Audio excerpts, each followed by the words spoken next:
Ahoy there, mateys! Once again, it is Captain Zackbeard here with another Age of Empires custom map. And I'm going to stop right there before I kill my voice entirely. But welcome everybody to Francis Drake, a custom map which I've downloaded off the Steam Workshop, made by the one and only Bassi, a well-known, respected Age of Empires 2 custom scenario maker. This scenario is all about, well, as the name implies, Francis Drake, who was a British privateer in the late 1500s and was actually the second person to circumnavigate the world. So quite a famous person in history, and he'll be joined on his adventure here by James Lovell, who I believe is his cousin, and this guy, John Hawkins, the conquistador here, who doesn't really look or sound like a conquistador. John Hawkins isn't really a very Spanish name, so I don't know why he's a conquistador. Maybe he's from Argentina. No, he's also British, though he did have, I think, something to do with Venezuela, if my history knowledge serves me well. Very bad people in history, these three. Were involved in the slave trade, which of course is a horrible and terrible thing, and thankfully has been abolished. But let's just pretend we're going back to the late 1500s, and we're going to play this out. So the objective of this scenario, what is it all about? The objective, or the main objective at least, is to gather 2,000 gold by looting enemy trade cogs and junks. And the stipulation is that Francis Drake, the boat, must survive. Because yes, this is Francis Drake, this is John Lovell, and as we've seen already, John Hawkins. Now, you may notice, Francis Drake, 100% here, Monk Faith. What's that all about? Well, these are quite special boats. So let's head out. We've got a few war galleys. We've got Francis Drake, James Lovell here. We've got a dock, which I'm going to train a couple of war galleys from as well. And I'll show you these guys in action. Right here, there's an African trader. We're going to go ahead and wallow some boats and commandeer them for ourselves. We'll get ourselves 2 fishing ships right here, 1 and 2. 1 and 2, thank you, there we go. And that's how these guys work. They don't do any damage, and they don't have any means to attack. So, as a result, we have to be very careful to make sure that these roaming red Portuguese and teal Spanish ships don't kill us. Now, we can also convert enemy war galleys as well, which is something that we're probably going to want to do at some point, because that's a good way to increase the size of our navy. And you know what they say about a man with a big navy. He's got a lot of boats. So, we're going to come in here, let John Hawkins do a little damage, I guess. And we're still being raided. I've got to be careful. Obviously, I want to convert the ships, but I also don't want them to take too much damage either. Because if they take too much damage, they're not so good to me when they've been converted. Fortunately, the James Lovell and Francis Drake ships are hero units, so they will regenerate over time. And there you go, a nice little engagement there. I've managed to get 3 or 2 ships for myself, as well as, of course, the 2 fishing ships. And you may wonder, well, why do I want to get fishing ships? Obviously, that will bring me some food. What do I need food for? Well, I'm thinking maybe fletching and some other stuff later down the line. Now, if I want fletching, I'm going to need 50 gold, which I don't have. So how do I get more gold? Well, I convert a trade cog if I can find one. I saw one going by here a second ago. Let me see if I can find another one. So yeah, while I look for that trade ship, I will say this is not a full-blown scenario. This is not a full-blown like campaign. It's more of like a little mini game, something for you to explore and you know, spend 15 to 20 minutes playing, of course. So Bassi, the creator of this scenario, he knows there's a couple of bugs. We'll point them out as we go, but I'm sure he'd love to hear feedback from you guys. So if you do have any feedback at all, anything you would like to say to Bassi, leave a comment below this video, and I'm sure he'll read them and take your suggestions on board. I know I'll have a few suggestions by the end of this playthrough as well. But yes, it's more of a mini scenario than a full-blown big thing, but Bassi has plenty of full-blown big scenarios as well, if that's what you're interested in. But there you go, we'll do one of those, I'm sure, later on. So, trade cog has been looted, and we've got 140 gold, so that means I can do fletching now, as we chase this little war galley into the corner. And what I'm thinking at the moment is I need to capture some more military ships, so that I can actually control the waters around my island and protect these villagers which are chopping wood, which of course I can build more ships with, and that reminds me I do need to queue more ships, and so that I can sort of just have a little bit of map control and support my hero units when I go out to actually convert enemy cogs as well. So we're going to set out here, head across the center of the map, look for some more trade lines. And the way that trading in this game works, between the AIs that is that they'll trade between their docks. Now if you go ahead and destroy a dock, there won't be anything to trade with, and therefore the trade cogs will stop. And also, the more that you plunder a trade route, the less cogs there are going between the docks. So it sort of represents the Spanish and the Portuguese reacting to your privateering, I suppose. And we're not pirates, we're privateers. There's a big difference being a privateer. You guys know how much I like pirates, as I mentioned in the Sea of Thieves video. I guess I like privateers as well, because it sort of all falls under the same camp, doesn't it? So what I think I'll do here is send these war galleys just to defend my island, while the rest go out and attack. Meanwhile, Francis Drake and James Lovell will look for some more cogs to commandeer. Oh, there we go, there's one there. Now obviously this is not a multiplayer scenario, this is single player, which certainly makes it a little easier to micro, as I was having some issues with the multiplayer scenarios in the past. But there we go, couple more trade cogs under our control. Couple more war galleys to create as well. Now my wood income is really slow right now. I can get more villagers, and the way you do that is by, well, first of all, let me just group my army together. The way you do that is by coming up here to these green African chieftains and killing the chief. That will give you the houses and some villagers to work with, and they, in turn, will be able to chop more wood so you can make more boats. I'll do that for the sake of showing you and playing through the scenario as it's supposed to be played, but I do believe that it is not necessary to do that, as I think, and one of my main sort of criticisms, I suppose, of this scenario is that the difficulty is a little bit too easy. It's a little bit too easy to get the gold, and the AI is not too much of a big threat. One of the bugs, as Bassi has told me, is that sometimes the pathing goes a bit funny. The trade cogs don't always go where they're supposed to go. They sometimes stop still, which obviously removes a little bit of the challenge of catching them and commandeering them. But you can thank Skybox Labs for that. Thanks, HD. Just classic HD things right there. So I'm baking a couple of man-at-arms right now, and they're going to act as little tanks for me later on. You'll see why, because we're going to go and take out one of those chieftains, or one of the little villages, I suppose I should say. For now, I think I'm happy with the amount of military I have. I do want to avoid the sea tower, though. And I guess I will actually try and catch this ship here, since James Lovell and Mr. Drake are quite capable of tanking one single war galley. It's not too much of a problem. There we go. He's now ours. So now I guess I will train a... Oh, hello. We're being attacked over here. This is why I need to keep ships at home, because they do keep coming to my island. Fortunately, John Hawkins is an absolute badass and can single-handedly take down a boat. Speaking of men on horses taking down a boat, I think there is actually, or there has actually been, an instance in history where a group, I think it might have been French actually, a bunch of French cuirassiers took down a navy. And I wish I actually was a bit more up on this history, because that did happen once upon a time. A group of mounted men defeated a navy, believe it or not. I think something to do with the navy being beached or sort of stuck in ice or something like this.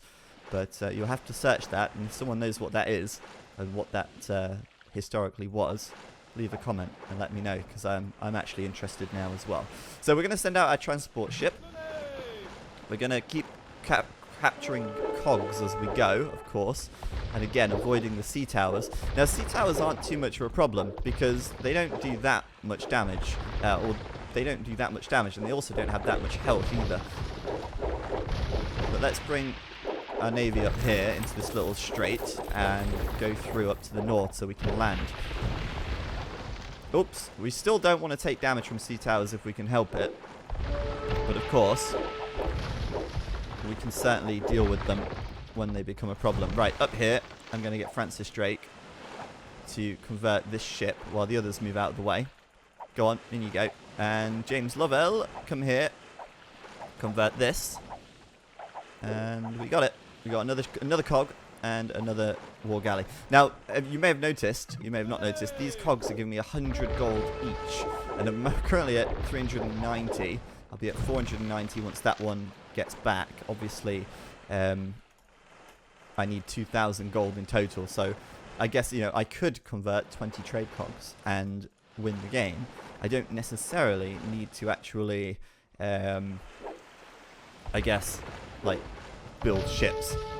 But that's a kind of a thing that you have to consider, right? You could build a lot of ships, or you could try and do it on a low number of ships and speed run the scenario as well. There's a lot of different options available. And how did you sneak past? My fishing ships are being killed by this galley. Sneaky, sneaky bugger. Right, so what we're going to do is we're going to make a landing over here. Keep trying to grab these cogs as I can. But let's land over with our transport ship. Drop these guys out. And also do the upgrade for... We have to make some more ships here now. I guess I'll make a fire ship. I can make a couple of fires. I think fires will be good at defending. If I put them right here, they'll kill ships really nicely. And, oh, we're being attacked over here now. Okay, no problem. We're going to kill off some of these African chieftains. I've got to make sure that I'm not wasting any time. And I keep converting the cogs, though, because these guys are recharging. And I guess I'll take down the sea tower. Only has 500 health, look. It's not really too much of a threat. Lost my fish, but that's okay. So, I've done my melee upgrade. That's going to give my men-at-arms some tankiness, and we're going to need that because the chieftain's quite strong. He's got 150 health, quite a bit of damage. But what I'll do first is try and pick off these ranged units with my ranged unit, my John Hawkins. Get them out of the picture, and then we'll go for the chieftain using the men-at-arms to tank. And there's a little hill here, so we'll try and take the hill bonus as well. And if everything goes to plan, we should have the hill. And, we've not really got the hill. But that's fine. The chieftain's surrounded. We might even be firing uphill with the Conquistador. So I've got to make sure he's actually on the hill. And, uh-oh. That's going to be quite close, I think. But I believe he's going to die. Yeah, he'll go down. John Hawkins will tank that. No problem. Chieftain dead. Village ours. We now have more population room and some villagers over here. So once we get to 100 wood, I can build a lumber camp with them. And I can go ahead and... Oh, hold on. Let's grab a couple more of these ships. Yeah, I can build a lumber camp and get some more wood. So that's a one way to get a bit more wood, I guess. Right, we're going to capture some junk here. And the junks are a little bit smaller. They don't have as much gold in them as the trade cogs. So we'll see what we get for a junk. Obviously, the trade cogs are giving 100 gold. We'll see what a junk provides. And for now, we'll just keep plundering this area up here. There's 3 docks, sort of in a little triangle shape. And we can just sort of sit between them and keep commandeering the junk. Oh. Commandeering the junk. This stream, or this video, just took a wrong turn. Yeah, obviously I've got my army here to defend, and I'll keep doing this for now. I can kind of block these to stop them getting too far away as well, with just a little bit of micro. And at the moment, we're at 800 gold, and with a couple more ships going back, I think we're going to be good. What was that? We got... Yeah, there you go, 50 gold for a junk, so it's half the value of a trade cog. So obviously the best thing to do here would be to go for the trade cogs, obviously, wherever possible. Now, there might not always be a trade cog to capture. It seems like there's some trading down to this right side, so let's come over here a little more. And then off to the right side of the map, let's see. There's this area here, and I'm not going to click on this king, because I think by clicking on the king, I activate the... well, I activate what the king does, and the king is basically, in this game, he is a slave trader. And you can use him to get these farmers to work for you, and then the farmers will provide you with the food. So you're basically paying the slave trader for the farmers. Now, I don't think there's any reason to do that. Not because slavery is bad, we know that much already, I don't think that needs to be said, but because I don't need any food, right? Like, this is my sort of, where my feedback for this scenario sort of comes. I don't really need any food. I mean, what upgrades do I need to do? What use is food going to be for me? It's not really going to be any use at all. Now, if I had more things to spend food on, maybe it would be a different story, but as it stands, you know, it's 200 gold to rent the slave trader, or, you know, utilize the slave trader here. And it gives me food which I don't really have any reason to get. It seems at the moment to me like difficulty is perhaps a little bit easy. We've got to capture 10 more ships, so 5 more recharges, and we should have it. Now, obviously, I've still got to explore the map a little bit. I've still got to protect Francis Drake and James Lovell, but I think maybe this scenario could work a little better if it wasn't possible to convert enemy war galleys, because then you're kind of forced to have more villagers in order to make more ships, right? You're going to have a smaller number of ships. You can't just steal them from the AI whenever you feel like it. And I think that would make things a little bit more interesting, because then it would give a bit more purpose to coming up here, which would give you more villagers and more population room. As you saw before, when we took this African tribe, we got 3 villas. So then these villagers are chopping wood, we can make more ships, and then that might lead to having a little bit of a better balance. And then what you could do is add more upgrades into the blacksmith that require more food to upgrade, and that way you can spend more time upgrading your smaller fleet rather than just capturing more ships whenever you need them with your converty boys here. James Lovell gonna go and show us how it's done once again by capturing a trade cog. Now, I think that would be quite a nice change. You know, let me know what you think. Maybe Bassi, if you're watching this, you can think about that as well. And that, in turn, kind of gives more use to the trader over here. And kind of, I guess, maybe that you could give more reason to explore other areas of the map as well. Since right now, I kind of feel like I don't have a reason to travel over to the right side of the map. Obviously, I can travel over to the right side of the map, and I will. I'll do that now, just to explore it and see what's over there. But, you know, my only objective now is just to capture more trade cogs and win the game by getting to 2,000 gold. And there's another couple of trade cogs here. We can get another 200 gold from that. And once they make it back, of course, to the... Oops. We're in range of that sea tower. Let's avoid that. There we go. And obviously, once we get to 2,000 gold, I think that's it. I think we automatically win at that point. So I've got enough navy just from converting the enemy ships to basically win the game now. I believe with one more converted trade cog, I will actually have enough. I think I've got 2 more heading over there now. I could alternatively do 2 junks, and I know there's a junk here, and I think there's a junk up here as well. So I think I'll do that. I'll go for a convert on that junk there, and I'll go for... Oops, actually, maybe not. I can't let Francis Drake die. I mean, that is one thing, right? Francis Drake can't die. So I do have to make sure he has plenty of protection. But that trade cog there should seal the deal. And meanwhile, bring my army over, buy myself some time. There we go. And if that isn't enough, one more certainly will be. Because I know, yeah, there's 2 more going over. I've just captured another one. And I think that will be it. I think that would be a victory. Now, I've got to give credit to Bassi, because this is a really beautiful scenario, as are all of his scenarios. He always does a really good job with the map design, and he certainly made this one look very pretty. It's supposed to be West Africa, or just off the coast of West Africa, in case you're wondering. On, I think it was Cape Verde, I think it said. I was reading the history on here before. It said something about Cape Verde. And oh, look, there's some Portuguese caravels. And, well, I mean, they're actually quite a big threat, but I think it's too late, because the last trade cog's coming in, and with that, I'm going to win the game. And so I guess another piece of feedback would be to maybe ramp up the AI threat level a little bit higher, make it a little bit more challenging to control the ocean. But with all of that said, I enjoyed myself playing this. I've played it through already, in case you can't tell. Full disclosure, I have already played it through once. But yeah, I think it's got potential to perhaps improve a little bit, but I like the premise. I enjoy playing it through the first time, and I've enjoyed playing it through this time. And if you want to check it out, of course, as always, the link to this download, which is on the Steam Workshop, will be below this video. And as I say, if you have any feedback or suggestions for Bassi, you can leave them on the workshop page or in a comment below as well. So thank you guys for watching. That was the Francis Drake scenario by Bassi.